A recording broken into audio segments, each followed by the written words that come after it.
Hi, welcome back to Nathan Trueb Guitar. This is a video to show you how to not suck so much and have your friends want to actually come see you the next time you invite them to your show. I'm rolling. Okay.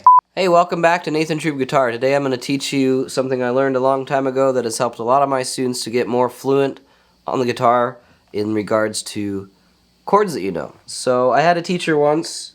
His name was Tim Ellis. Rest in peace. He was a great player, teacher, and just kind of all-around mentor in the Portland area, recording engineer, so many different hats that he wore. And I was going to him at the time to see what it was like to be a session musician with the thought of diving into that world.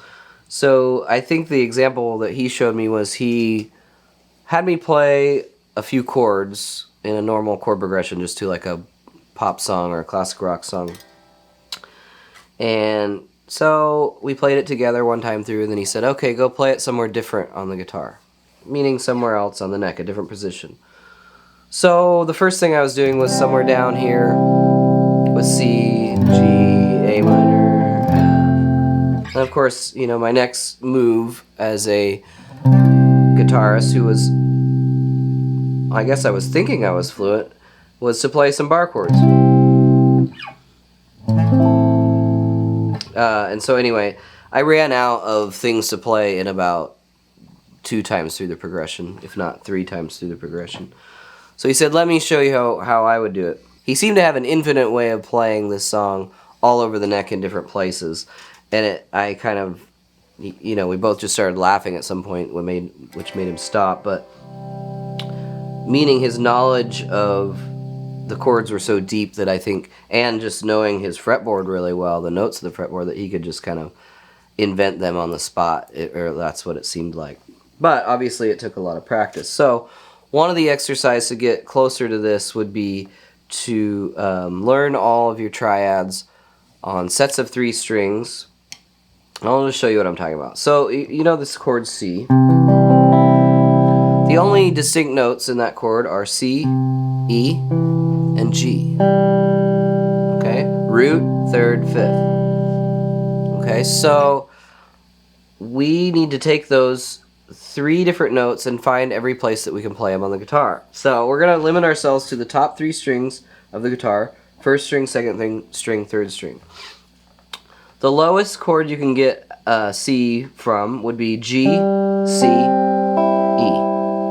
That's open, 1st fret, and open again. So that's not in the root being the lowest order, but it's a C nonetheless. Any way you rearrange those notes, that's a C chord. So what I would do, if I had a G on this string, now I need to go up to the next note, which would be C. Then I have an E right below it, and then G. So there's my next inversion of C.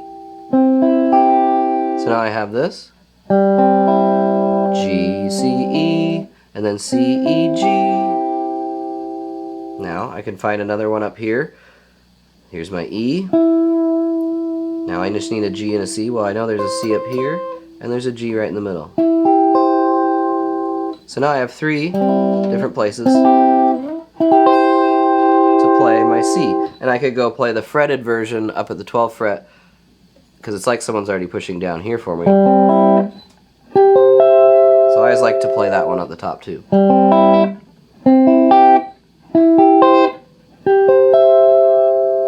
If you've been watching some of our other videos, Mike Campbell uses this exact concept on the Tom Petty song Mary Jane's Last Dance, where he plays this A.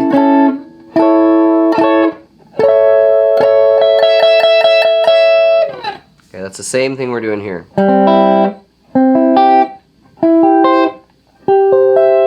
So even something can sound like a drill, like I'm just practicing some theoretical, but a lot of people use those different inversions as kind of filler at the end, almost like a drummer would do a drum fill. In a jazz sense, I remember learning this on, like a tune like Autumn Leaves.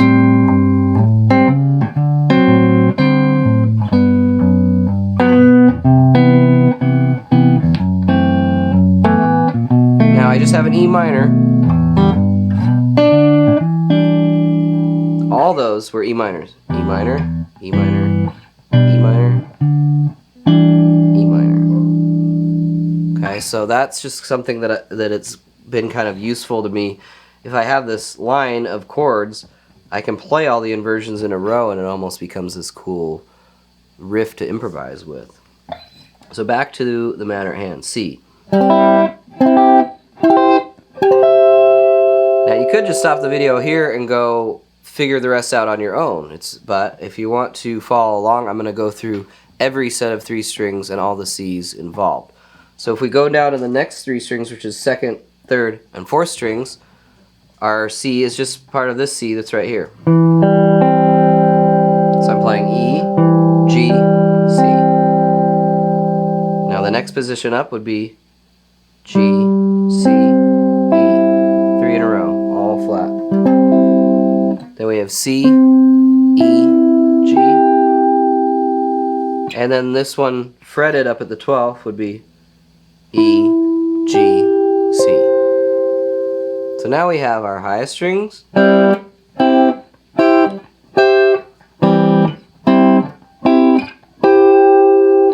Okay, and now we're going to move down to C, E, G in its root position that we're used to. Then we go up, E, G, C, G, C, E. And then we could go fret that original first one without the open string. Now some of these you may have seen before, just 1 or 2 of them. This first inversion one here, you've heard this probably in like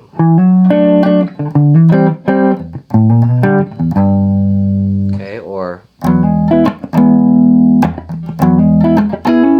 some of those classic rock songs use that a lot.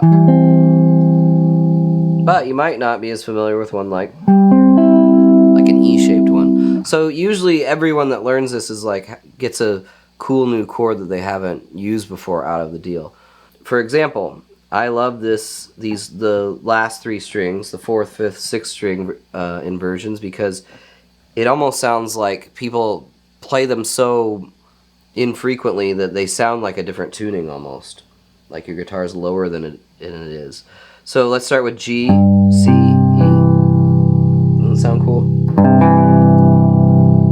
Sounds like a baritone or something. C, E, G, E, G, C. And of course all those are fretted, so we don't need to do a higher one. But if we did, yeah, you can.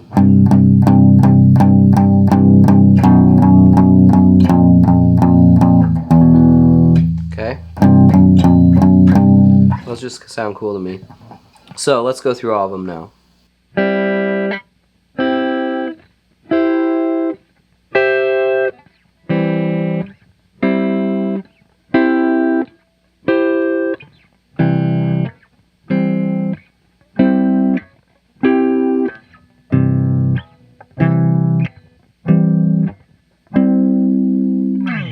So now you know probably a lot more C's than when you started watching this video today.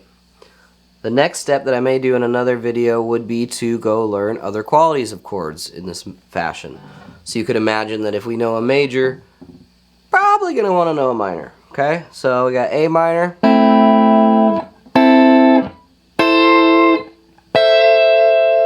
And some of those shapes might even be more unfamiliar. Look at that cool one.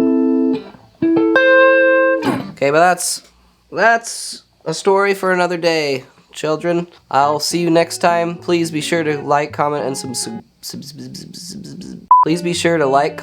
subscribe below, and we will see you guys next time. Thank you very much. Bye.